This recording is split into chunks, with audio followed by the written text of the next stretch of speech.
12월 27일 만만한 뉴스입니다. 1인 가구와 고령 인구가 늘어나는 인구 구조 변화를 반영해 정부가 맞춤형 지원을 강화합니다. 먼저 1인 가구를 위한 소형 공공임대주택 공급을 확대하고 독거노인을 위한 돌봄 서비스 대상을 10만 명 늘립니다. 2기 인구정책 태스크포스를 출범시키는 한편 국민의 삶의 질 제고를 위한 중장기 전략을 내년 상반기 안에 수립할 계획인데요. 정부는 지난 19일 문재인 대통령 주재로 확대 경제 장관 회의를 열고 이러한 내용을 담은 2020년 경제 정책 방향을 확정했습니다. 1인 가구 비중은 2018년 기준 전체의 29.3%로 이미 상당한 비중을 차지하고 있는데요. 이런 차원에서 내년부터 가구 원수에 따라 공공임대주택 적정 대표 면적을 산정하고 입주 수요를 고려해 1에서 2인 가구를 위한 소형 면적 공급 확대를 추진합니다. 독거노인 등 취약한 1인 가구를 위한 돌봄 서비스도 강화합니다. 기존의 노인 돌봄 사업 6개를 통폐합하고 내년부터는 관련 서비스를 6종에서 21종으로 대상을 35만 명에서 45만 명으로 늘립니다.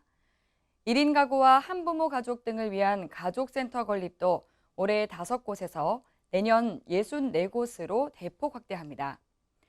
문재인 대통령도 최근 1인 가구를 위한 정책 종합 패키지를 만들라고 주문한 바 있는데요. 이에 정부는 내년 2분기에 1인 가구 시대에 맞춘 주거, 사회복지, 산업적 측면의 종합적 대응 전략을 내놓을 계획입니다. 다음 소식입니다. 농림축산식품부가 청년의 농업과 농촌 유입을 촉진하고자 내년도 청년 농업인 영농 정착 지원 사업 대상자 1,600명을 선발할 계획이라고 지난 19일 밝혔습니다. 대상은 만 18세에서 40세 독립 영농 경력 3년 이하로 소득과 재산 수준이 일정 수준 이하인 사람입니다. 선발된 청년 창업 농에게는 최대 3년간 월 최대 100만 원의 영농 정착 지원금과 창업자금, 농지 임대 우선 지원, 영농기술 교육 등이 종합 지원되는데요. 농식품부는 내년이면 도입 3년 차를 맞는 이 제도에 대해 현장 의견을 반영한 일부 개선 방안을 마련했습니다.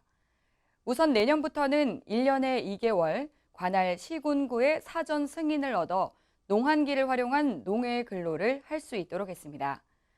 또 늘어나는 자금 수요를 반영해 후계 농자금 예산을 올해 3,150억 원에서 내년 3,750억 원으로 확대하고 대출 상환 기간도 연장했습니다.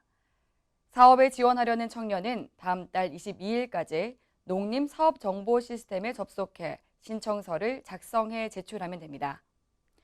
이 밖에 자세한 사항은 웰페어 뉴스 홈페이지와 장애인신문, 복지TV 뉴스를 통해 확인할 수 있습니다.